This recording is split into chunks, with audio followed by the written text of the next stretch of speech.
All right, folks, welcome to TCH, the Crack House Podcast. My name's Mike O'Sullivan. Thank you for joining me. If you like the show, listen, like, subscribe, share with your friends on YouTube. We're on, Spotify, Apple. Share the show, get it out there. That's how we get known. We have zero budget, and we make zero money. Joining me today again, my buddy Chris Muskrat Muscolino from the bunker out in Suffolk County. What's up, dude? What's up, Big Mike? Nothing. I think I got pink eye, man. I don't know. I just got that kid all the time, remember? Yeah, I'm getting fucking beat up on every end, man. COVID, pink eye. I don't know what the hell's going on. I guess we'll get into it. It's been a busy week. I mean, we got the impeachment. Fucking to me, it's a waste in the sense of like it's a waste of time. He doesn't go to jail. Nothing. The biggest thing is he can't run in 2024. He's not testifying at all. So it's just basically like the two sides just argue. It's boring. It's just two sides arguing. It's people that love him and people that hate him. I think people wanted him to like walk in like Colonel Jessup at the end of like A Few Good Men or something and give like his "you can't handle the truth" speech. I don't, if there's someone that can do that, put that out on, make a meme of that or a video of that.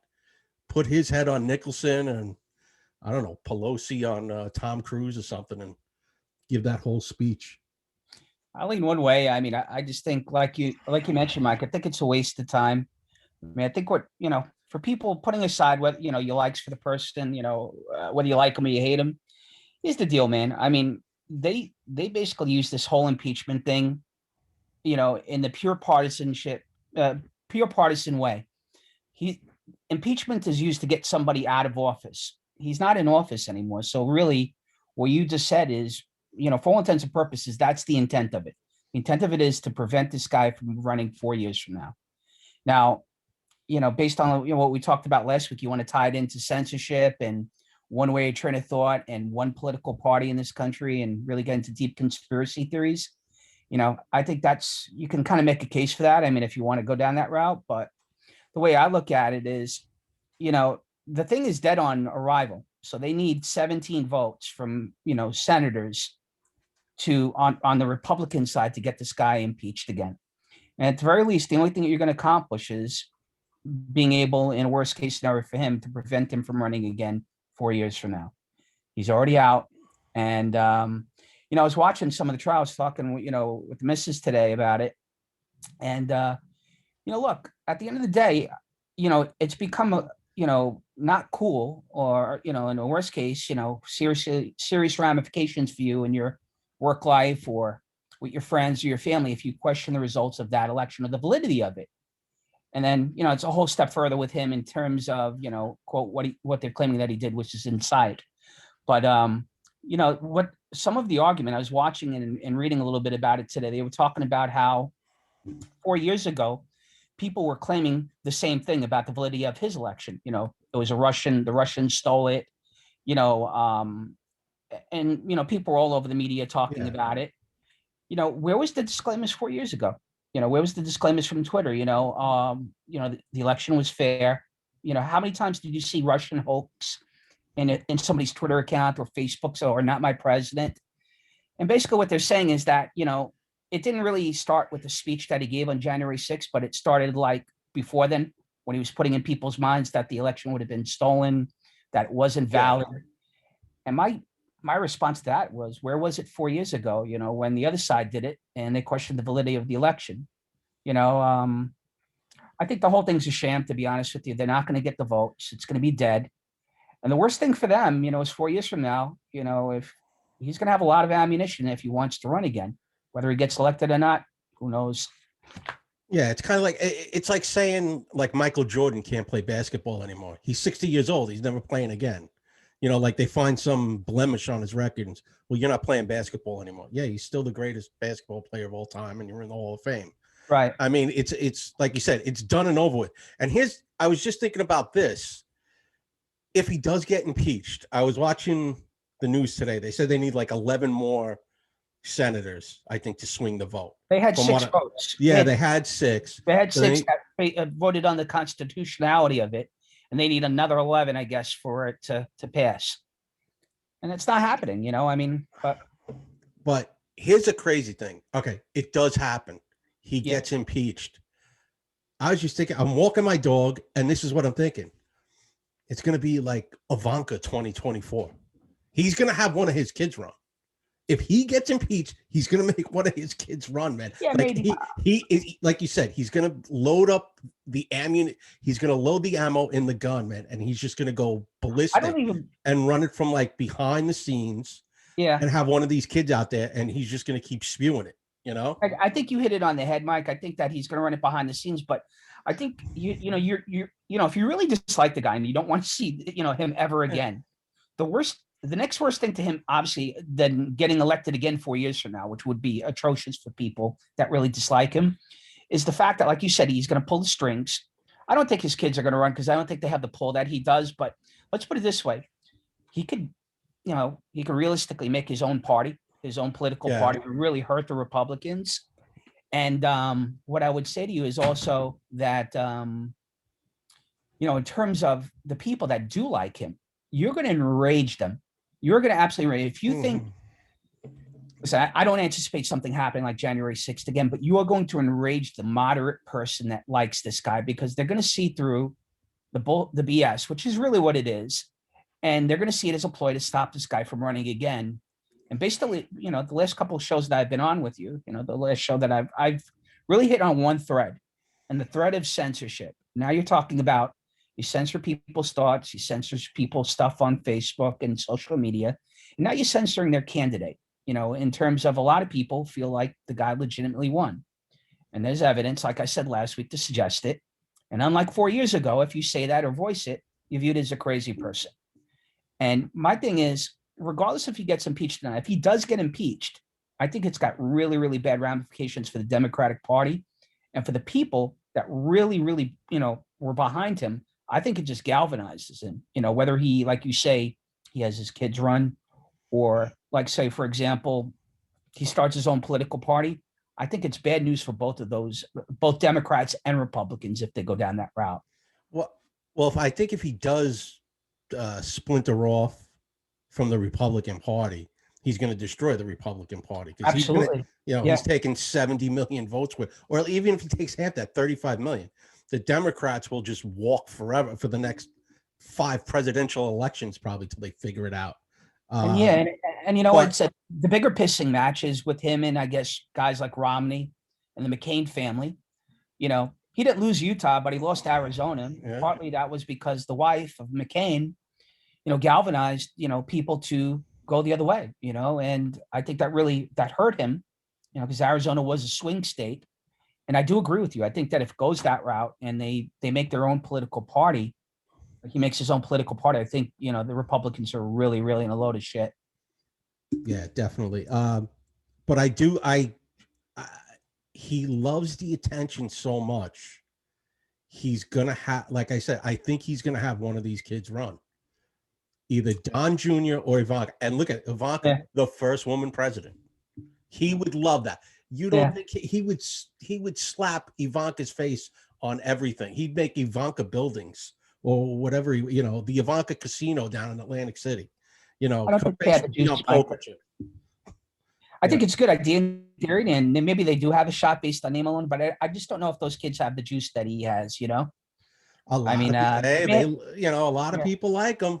A lot of people like his kids. I mean, Don Jr. comes out now. He's like, Joe Tough Guy. He's calling people out. The daughter, came off very, very smart, very astute when she was out there. I mean, who knows? Yeah, it's gonna be curious. Mm-hmm. I mean, I think it's a viable option. I think realistically, what's gonna happen? It's gonna be dead. They couldn't get enough Republican senators to vote on the constitutionality of it. Whether or not it should even have gone to trial based on the fact that the guy's not in office.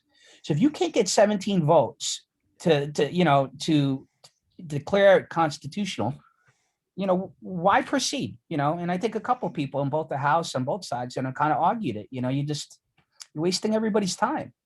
And, like I said, for the moderate person, just looking at it at a glance, people like you and me, you really connect the dots. I mean, you just don't want the guy running again. I mean, pure and simple, whether you like the guy or hate the guy. Yeah, exactly. All right. Enough of the impeachment. We'll find out in a few more days. Yeah. And we'll see what's what. The other big story out of New York is Governor Cuomo. Holy like we talked about it last week, right? Yeah, this is the shit. The shit's hitting the fan, it looks like, for Andy. It ain't good. Well, here's my take on it. I thought if President Biden got elected, I thought that the chances of him getting prosecuted would have been far less and minimalized. Whereas I thought if Trump had gotten reelected, I thought this would have been fast tracked where they really would have gone after him. Yeah, big DOJ investigation, right. Get go. Yeah. I was listening to Joe Rogan the other night, and they were talking about, he had Elon Musk on, and they were talking about how your vote doesn't count in New York State because the state always goes Democratic. Same deal in California. If you're Republican, it's the same deal as being a Democrat in Texas, right? So what they were talking about is that come hell or high water, New York is always going to go Democrat, at least in our lifetime, barring some unforeseen circumstance.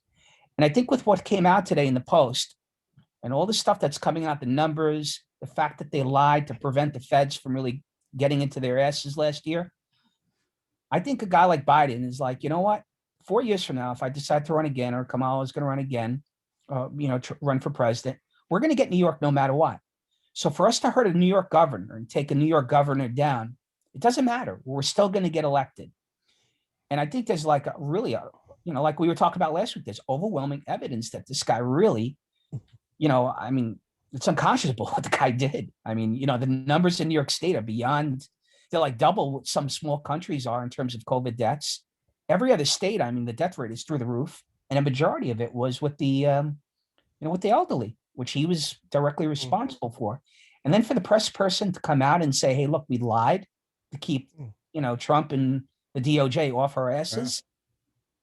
And then you tie in the other end, what we were talking about last week, as far as, the suppression of news in this country, where, a month or two, before the election, there was damaging evidence against Biden, with his son's laptop, and they suppressed the whole story. All sorts of big media suppressed it. Yeah. And, as far as Twitter actually censored the New York Post, his account, questioning the validity of it. And I bring it up because now you talk about CNN, and CNN's one of the biggest, news outlets out there, right? The guy's brother is a main reporter, Chris Cuomo, right? All right. You know where I'm getting at? No, I know where you're going, but I'm actually going to defend CNN when you're done. Okay, go ahead.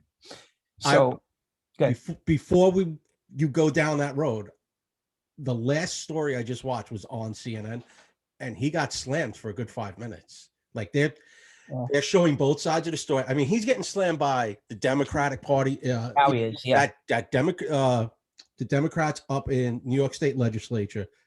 There's at least 10 of them so far saying like the Republican leader said he should be impeached. Yeah. There's 10 Democrats saying this has to be an investigation.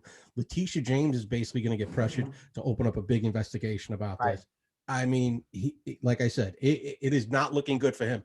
Now, again, with his brother on that show, does the brother take a leave of absence while this is going on? Who knows?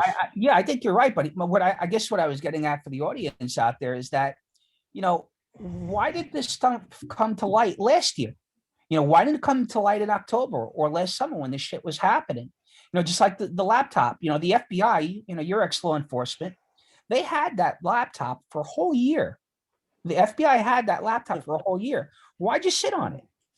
Same deal with the CNN. If this is such a big story and now all of a sudden you're clamoring for the guy's head, where was the outrage last year? You had the numbers. Now you just have a little bit of smoking gun in terms of, we lied to keep them off our ass. I mean, it's a bad look, man. It really is. And to go a little further with the Cuomo thing, I did a story on the podcast about 3 months ago about how like right before the election, these numbers were supposed to come out. Right. There was a Republican think tank group up in Albany petitioning for the deaths in the funeral homes. It's like a certain computer program they had just for COVID with the breakdown of all the deaths, and it had it down to the nursing homes and everything else. And what happened was the FOIL Act, it's called, the Freedom of Information. Right. They said, we are not releasing any of this till after the election. So like they, like you said, they knew it was going to damage Biden. If this came out, it would damage New York and damage Biden. So they were like, you know what, we'll hold off until after the election, or until someone brings this up again. Then it'll come out by November. By the end of November, it's too late anyway. He won. It's over. And what I think is what I alluded to before with the podcast with Rogan and Musk. I don't think it damages Biden at all, because let's put things in perspective. He's going to get New York again, no matter what, 4 years from now, right? Yeah. Or whoever runs. Yeah, like you said, he's winning the state no matter what. He's winning the state anyways. So you got all this damaging evidence, and guess what? If he throws Cuomo to the wolves, right? Which he will. Which he probably will. For the people on the right and the Republicans, it's going to give him some cred. You know what I'm saying? They're going to be like, well, you know what? Maybe he isn't so bad. Maybe he isn't as partisan as, we'd like to believe. And, maybe we can kind of get behind the guy's message of, trying to unify people. And if it costs Cuomo, so be it. Yeah. And I will say, I'm going to throw on my tinfoil hat for like 30 seconds. Yep. When Biden was running about a month or two before the election, I mean, Cuomo was the darling. He won the Emmy. He wrote a book. Everyone loved him. He had him tapped for attorney general. Look, I heard the story must have came, the story, they must have gotten the info back in probably like September or October, like get as far away from this guy as you can. There were rumors, if you remember, I don't know if you heard it, but like last June or July, when he was bunkered down and you really weren't seeing him, and there were questions about the guy's health and dementia and all this stuff. Yeah. There was talk about them at the convention replacing Biden with Cuomo as the presidential nominee. Oh, I mean, like I said, he was the media darling. They gave him a bullshit Emmy for like nothing, just because he came on TV every day. Right. He was trying to be like the way Rudy Giuliani was after 9/11. It was I'll come out every day. I'll keep everybody calm. I'll tell you what's going on. And now there's another layer, Mike. I don't know if you read it today. So they're talking about a travel ban to Florida. Mm-hmm. And here's my deal. I've had numerous conversations about Cuomo. I'm not a fan of him whatsoever. Wasn't of his father. I know they're Italian. I know the father went to St. John's and stuff. I can't stand them. I can't stand their politics. That's just my take. But here's the deal. Last March, if you remember, they closed New York State down at the last available minute. To give the California governor credit, they had shut down shit about 2 weeks prior to New York and California. In New Jersey and in Connecticut, they shut it down about a week or two before. Yeah. He waited to the last minute, and then he was going back and forth with de Blasio in terms of closing down the schools and everything, right? Then about a month afterwards, stuff really started to spiral out of control. And he started getting into it with the president about how he wanted to ban people coming into New York State. And actually, Trump had suggested it. Trump said, hey, look, you know what? Because New York is such a hotbed of infections, why don't we do this? Why don't we close down the state? And, people from Rhode Island and New Jersey and Connecticut, just to prevent the spread of it. And if you go back in the papers and you read what that guy said, he declared it a war, on the state of New York. It was unconstitutional, all sorts of rhetoric going back and forth. And the reality of it was New Jersey suffered. People in Connecticut suffered. All these neighboring states suffered, because the reality of it is people who are on lockdown here, they just went elsewhere. They went to their summer homes. They went to places and they spread it. So now all of a sudden you're looking at numbers in New Jersey that kind of are similar to New York. You look at, infection rates in Connecticut, same deal. And now 9 months later, it's okay for a travel ban to Florida. Why? Because it's a Republican governor down there. Why? Because they don't feed into every single thing that for Fauci talks about.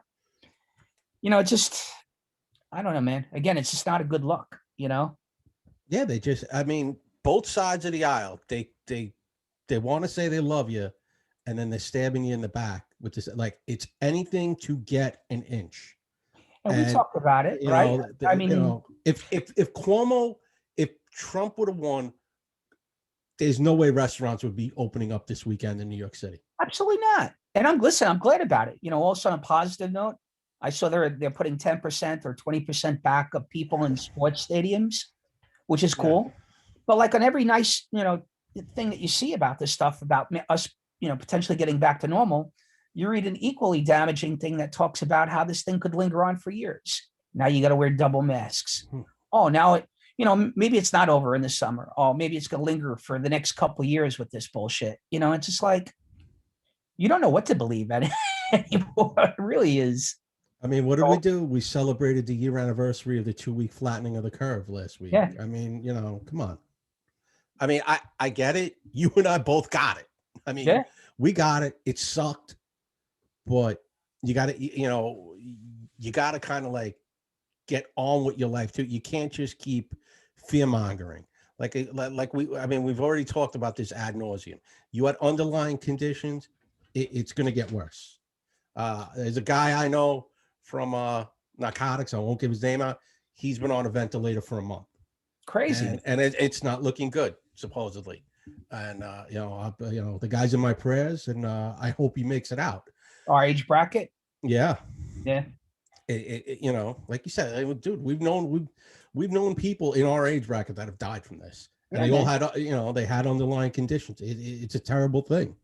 And then on the flip side, you think about it, it's like how much, for the skeptics out there and the people who are conspiracy theories, now you look at it from the other end, you get such conflicting information, and you think about how much is this being used to control us? How much is it being used to control our thought processes, our behavior, our viewpoints on even other cultures and places, right? And who's to say that, this thing doesn't last 4 years from now, where they can kind of manipulate it, to the point where, again, you're dealing with all these mail-in ballots and all these other things that could really seriously alter an election, because the reality of it is these mail-in ballots, which is, I guess, the crux of, the election fraud theory, is 99% of them go Democratic. I mean, I was looking at that election night, right? You had 95% of the precincts, in some states that were swing states. When I woke up 10 in the morning, they swung 200,000 to 300,000 votes the other way. So you're talking about mail-in votes, and almost 99% of them going for one candidate or one political party. And now you look at, the COVID stuff, and you're like, okay, is it legit? I mean, we experienced it, like you said, so it's legit. But how much is it really being used to, and how much is it being politicized to, for the conspiracy theories out there, that, to control us? Oh yeah, like I said, this is great. It's great tinfoil hat fodder in the sense of, okay, a year from now, let's shut the country down for 2 months. All right, no, we got a spike. Everything's locked down. Or the same thing, 4 years from now. Let's just say 4 years from now, it's not Biden running, it's Kamala Harris, whoever the Republicans have running, and for whatever reason, the Republican candidate is 30 points ahead in every poll. Oops, shut it down. Listen, we got to shut this down. It's going to be like everything's going to be completely mail-in ballots now. We don't want anyone going to the polls, and like you said, it's a very easy scare tactic now. Right, man. And a very easy scare tactic. I'm sure we're going to talk about this in a little while, but I mean, look at the Super Bowl. I mean, for months, can't go into a sports stadium, right? No spectators, right? Now all of a sudden you're looking at the Super Bowl and you got 40,000 people in the stands. So even though it's reduced, what's the difference between getting people there and people at a baseball game or a basketball game, for that matter? I know they're opening it up in a couple of weeks in New York State, but what's the difference, man? What changed? Is it just because it's the biggest event in the country, sporting wise, and there's a ton of advertising dollars and all of a sudden people want to make money, it eventually does come down. We got to get the businesses rolling again, man. You can't just go into New York City if you can and just see all the places that have gone out of business. Yeah, it's sad, or go on Facebook. Just go on social media and see all the local businesses that have just been crushed because of this.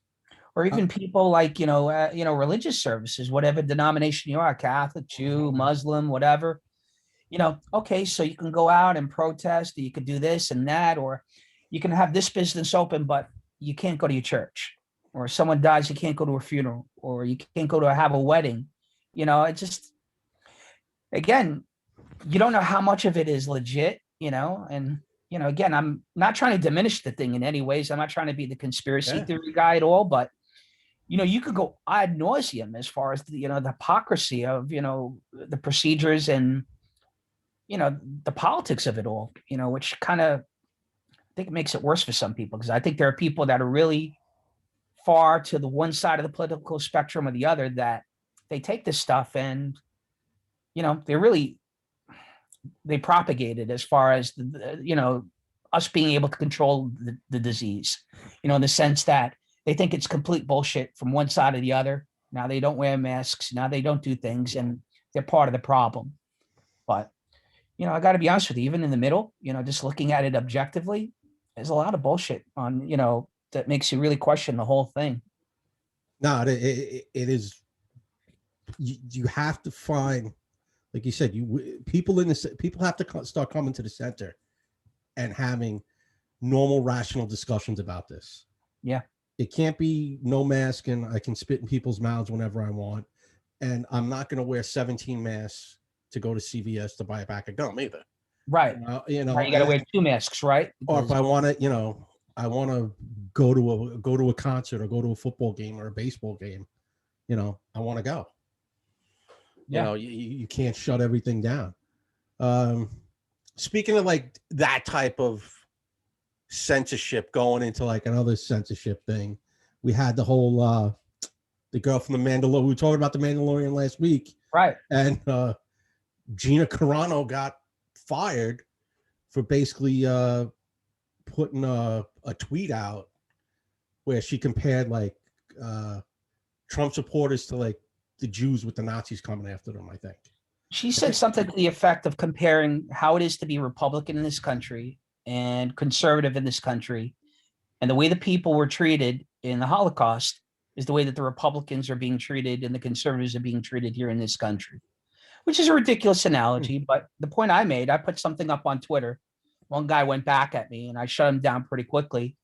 You heard that shit for the last 4 years on the opposite end of the spectrum. How many times did you hear Trump is Hitler? I got into an argument with someone I took off Facebook. She was a college friend of mine, Jewish woman. And like the day after the guy got elected, she's telling me how he's anti-Semitic. And I'm like, Israel loves the guy. His grandkids are Jewish. His son-in-law is Jewish. What are you talking about? Oh, he's Hitler, and everything, it goes on both sides. They said the same shit about Hillary.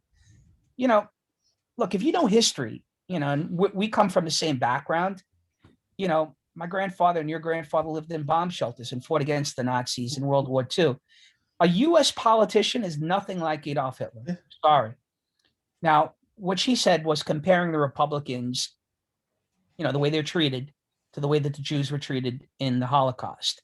Meanwhile, 3 months ago or 2 months ago, no, not even, a couple weeks ago, Arnold Schwarzenegger had a whole video comparing the riot on the Capitol to the night of broken glass, where the Nazis destroyed all the Jewish businesses in World War II. So where was the outrage there? Where was well, granted, he's not, I guess he doesn't have any sort of like shows at this point where he could potentially get fired or a movie he can get thrown off, but where was the outrage there? And, I don't know if you saw the tweet that the guy responded to me. He said, well, Arnold's 75 years old and, he's an Austrian and he was giving his background. Hey, World War II ended in 1945. The guy was born in 47. Yeah. So don't talk to me about the guy's background. It's the same bullshit, just you don't like the person's point of view and her political affiliations. But where were all the people? Where was all the outrage when, people on the left did it towards Trump or towards a Republican? Oh, he's a Nazi. He's Hitler. He's this, he's that, blah, blah, blah.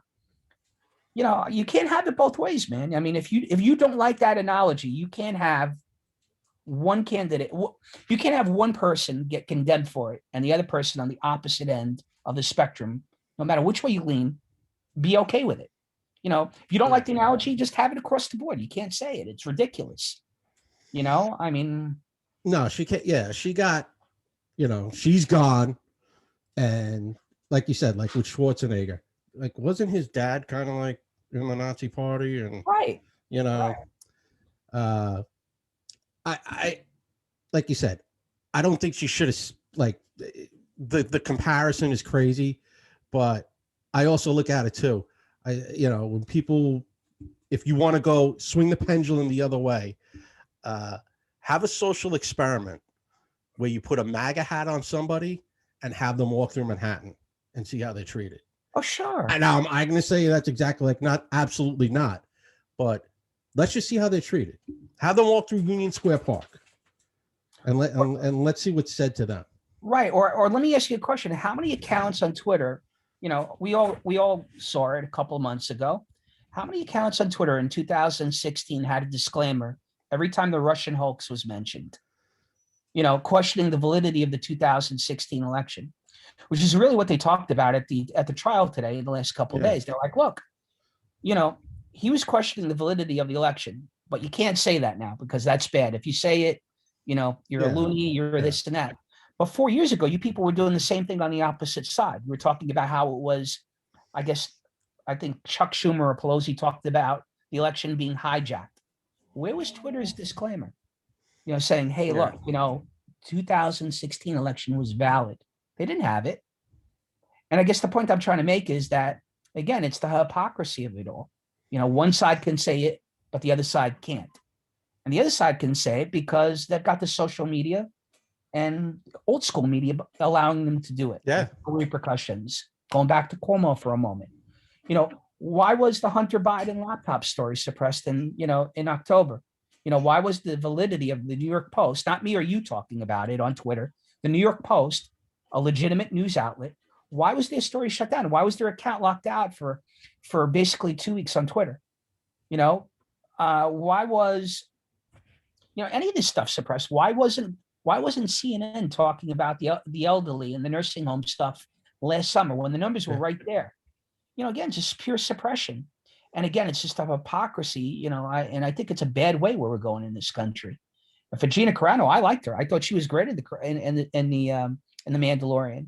And in all fairness to the people that, are the opposite point of view, I get it.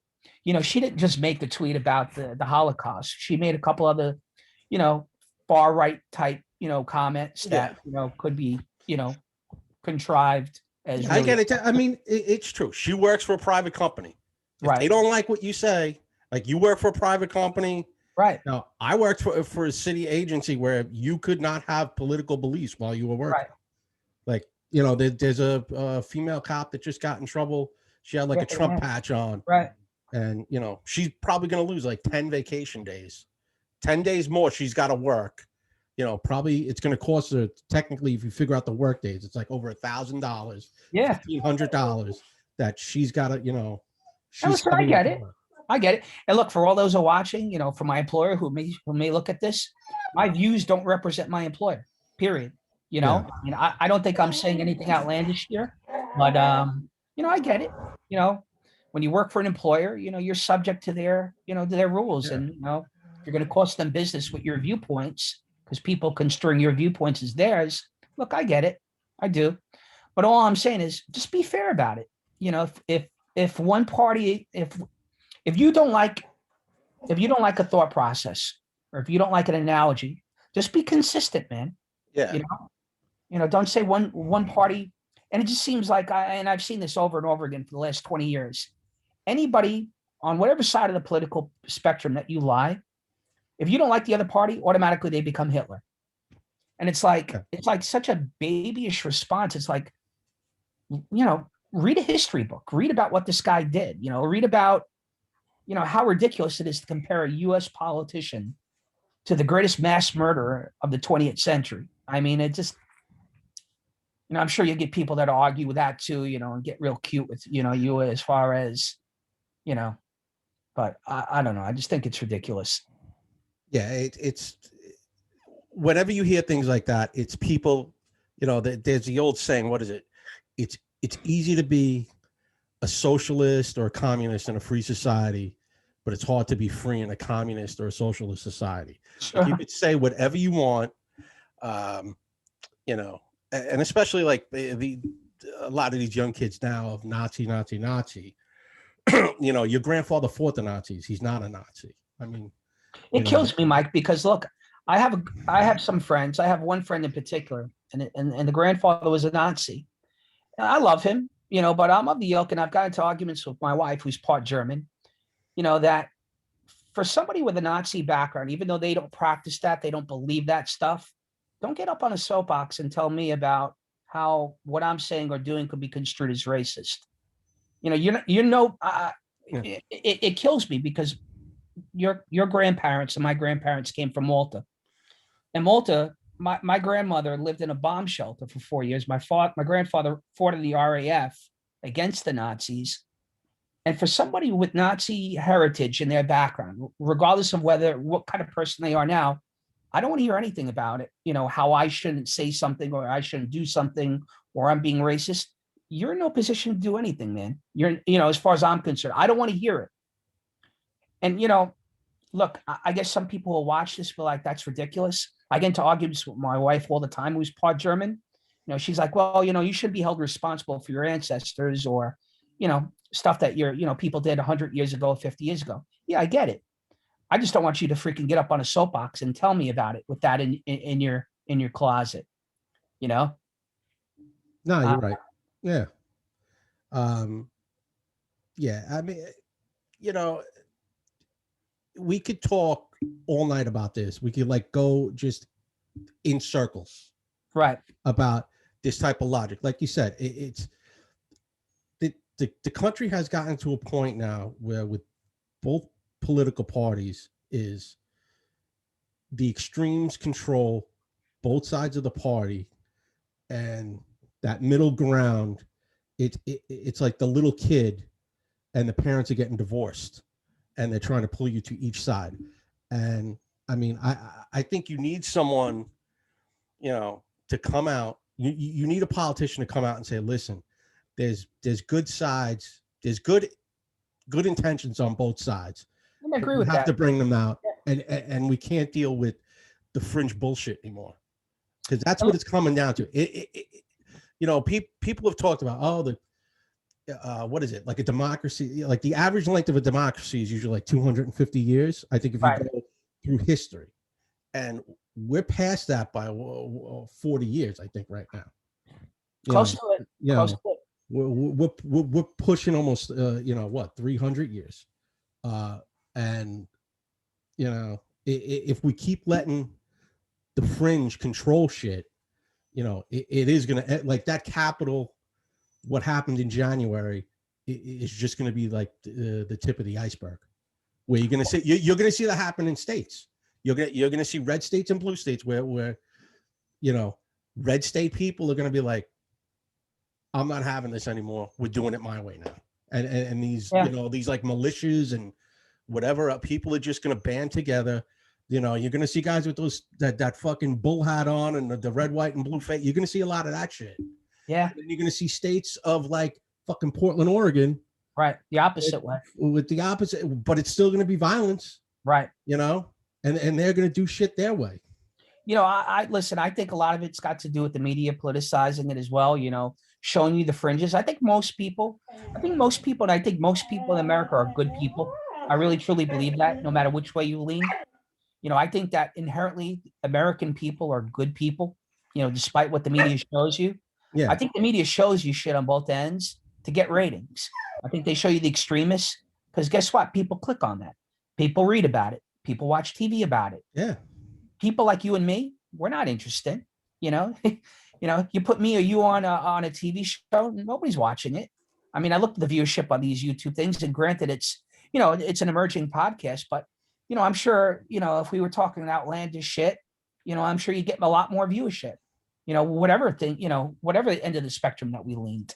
But I believe people are good people in America. I really do. No matter what the extremists say and what the media may show you, I think inherently we're good people. I really do. And I can tell you, if you watched me with Mike the last couple of shows, I voted both ways the last 25 years. I voted for Republicans and Democrats. I'm not ashamed to say it, and, I think I've put this on my Facebook account. I voted for Bill Clinton. I voted for Bob Dole. I voted for George Bush both times. I voted for Obama the first time, and I voted for Mitt Romney the second time, and Trump 2 times. You want to hang me, for saying that, but that just goes to show you. I mean, as much as you may look at me or hear me or hear what Mike's saying and think that, hey, look, I'm some extremist. I'm a guy that's voted both ways, and I believe that in this country, I think there are a lot more people like me and like you than what you see, in terms of like horn guy with the American flag face on the Capitol, or the Antifa person out in Portland who's doing bad shit on both ends.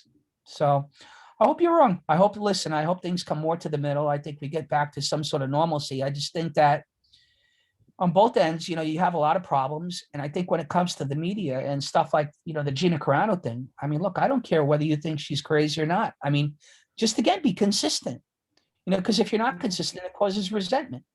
Why is one person able to get away with that kind of stuff and the other party's not? Why is Madonna allowed to have a Twitter account? She talked about blowing up the White House so he can into the guy's presidency. Why is Johnny Depp allowed to have a freaking Twitter account? He talked about assassinating the guy and moving to Europe. It goes on and on and on. Yeah. Bruce Springsteen, I love his music, but he talked about unifying us, for the last, 3 weeks. Where were you the last 4 years, where you were basically characterizing everybody that voted for Trump or supported him as some sort of fucking right-wing nut job? Yeah, that was the real.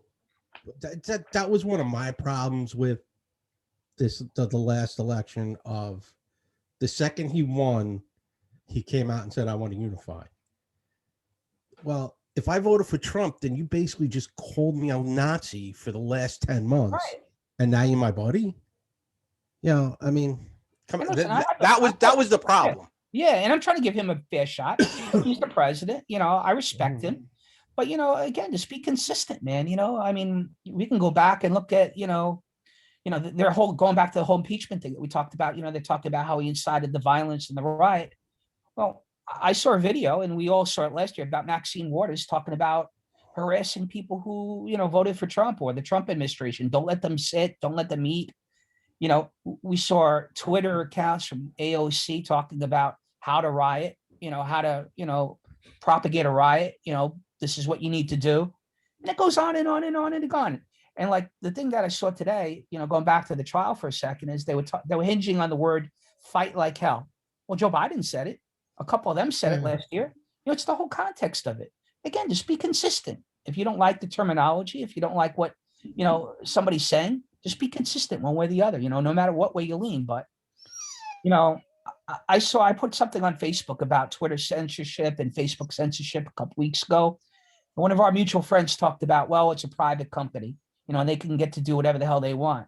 That's fine and well, because the reality of it is you're okay with it because your train of thought is permitted and the other party's not.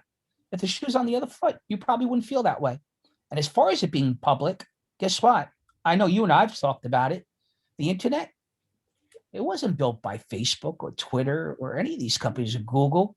It was built by tax dollars paid by you and me, to provide the infrastructure, the optic cables that were put through these streets and the cable towers. So, who's to say why a couple of people in these big tech companies get to decide what is said and what's good and what's not? I don't know. I feel bad for the girl because at the end of the day, I mean, she probably shouldn't have said some of the things that she did. I don't agree with the Nazi analogy on either end of the spectrum. Nah, it was too much. It was too much. But on the flip side, I mean, you shouldn't be losing your, your livelihood either. I think that's bullshit as well. I mean, what is it? Before he died, one of his last interviews, George Carlin said, like, he couldn't believe, he goes, he always expected the outrage from the right, the political correct, bullshit outrage from the right. He goes, it's a problem that it's coming from the left. He goes, these are the people who are supposed to question authority. These, the left wingers, the liberals are the ones that are supposed to question it, are supposed to push the boundaries. And he goes, now they're censoring it. And he goes, that's going to be the problem of the future. And I mean, he's been dead almost maybe 15 years now. So Yeah, I he's mean, phenomenal, Colin. I know yeah, you were a big fan of him. yeah, he saw into the future, man. He knew what was going on. So, uh, all right, enough politics, I Yeah, guess. Shit, we're like 45 minutes in already. nice. Let's all right, how was the Super Bowl? So here's my take, man. I had a big conversation with a couple of my buddies. We all, they're big sports fans, big gamblers. For me personally, that was the worst Super Bowl that in my lifetime. And what I mean by that is in terms of gameplay, in terms of commercials, in terms of the whole package, the halftime show, I just thought it was a complete shit show. I thought the game sucked. I thought the commercial sucked. I thought the halftime show was abysmal. And I think it reflected in the ratings. There have been other bad Oh games. yeah. Remember in the 80s, the Broncos, the Bills a couple times getting destroyed. The last one, the last blowout I remember was the Seattle Broncos. I mean, that game was from the Unwatchable. Yeah. Unwatchable. Just unwatchable. And you know what? Listen, I give all credit to Tom Brady. I mean, the story in itself was good, but I just think that the whole thing for me, I mean, I'm watching. I was falling asleep during it. It was horrible.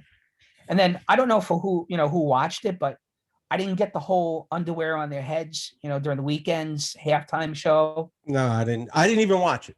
Once here's what I did. I turned the game on and then I made it my home channel and I just started bopping around and I'd go back every 5 minutes. Yeah. Check a score. And then once the halftime show, all right, I'm going to go watch something else for 15, 20 minutes and turned it back. Like you said, it was very, I think the score had a lot to do with it. When you get a blowout like that, congratulations to whoever had 1-9. I hope you hit big and I hope you enjoyed your numbers. But yeah, it's like anything. Once you start watching the blowouts, it's not enjoyable anymore. And not being a Bucks fan or a Chiefs fan, who cares at that point? Listen, I mean, there were other entertainment, right? There have been other bad games, and we just talked about them, right? I mean, I've watched blowouts. I mean, I remember that 49er Bronco game in '89. That was beyond bad. Yeah. I remember, like you said, the Bronco game a couple of years ago was really bad. But when you look at the overall package, the Super Bowl has become such a non-secular, event. Yeah. Where outside like maybe Christmas or the 4th of July, it's probably the biggest American holiday out there. I can tell you, looking at supermarkets, they're filled that day more so than any other holiday. The parties that went on, they're usually the biggest outside of the major holidays. For all intents and purposes, it's become a holiday in this country. Yeah. And I just think that whether it was COVID, whether it was a combination of the packaging that the NFL did, I just thought it was atrocious. And then, look, I mean, you have the specter of the politics with it again. The commercials were, kind of slanted in that direction. And again, I'm not looking to offend anybody, but I get the message after the first or second commercial, man. I get it. To have it rammed down my throat 15 times in a row on every single commercial, for a guy like me, I mean, let's put it this way, even a guy that supports, the message one way or the other. I mean, I can't imagine you watching the same type of commercial, repetitively for 3 hours is going to make you feel good, and I just think that when you put it all together, it wasn't just the gameplay. It wasn't just the halftime show. It was just the whole package. And I think then wrapped up with the COVID experience of the effect on the Super Bowl. Like I went into a supermarket that afternoon to, get a couple of things. We had a couple of my kids' friends over, nothing major, 1 or 2 people. And usually we get a hero, we get pizza. I'm sure everybody does something similar. And I walked into the supermarket and the place was like a ghost town. And I'm thinking to myself, all right, the shelves are kind of empty, but there was nobody in these supermarkets, man. And usually that day, like I mentioned. Yeah. Oh, that's a big rush. You go to the supermarket like 3 PM or something. It's going to be a mess. But for me, Mike, it was just it was a big fat 0 for me. It really was. I think that, I'll say this, the fans make the game. Yeah. When you only have 20,000 people there, it doesn't sound like 60,000 people. Well, I'll say this to you. like you said, I thought it was just very humdrum, who gives a shit kind of game. I'll say this to you. So I watch a lot of European football, soccer, right? I'm wearing a Mhm. Manchester United hat. So I read something today where, basically there's nobody in the stands over there either. And they're talking about teams that, traditionally do very well at home. Mhm. All of a sudden they're not doing well because there's no fans in the stadium. So a team like Manchester United or a Liverpool, that have huge, huge, huge, you know, home field advantages. You've got like 75 to 100,000 people screaming in the stands, no longer there. It negates it. And all of a sudden they're losing games at home that, granted, soccer is a different game than football Yeah. here in America, but it's the same premise. All of a sudden that advantage is completely gone. And, there you got a little bit of, an added layer. I mean, we have a friend, Gerard, who we went to school with, who is a big soccer fan, and Yes. maybe he can tell you a little bit more about it. But when you've got 100,000 people at home and they're screaming, and you got a referee who's going to either call a penalty or not, Yeah. and they got these guys screaming at him like they're going to kill him, I got to tell you why. It probably plays a little bit into the guy's mentality of whether or not he's going to call a penalty, which, again, in a soccer game can really affect things. Yeah.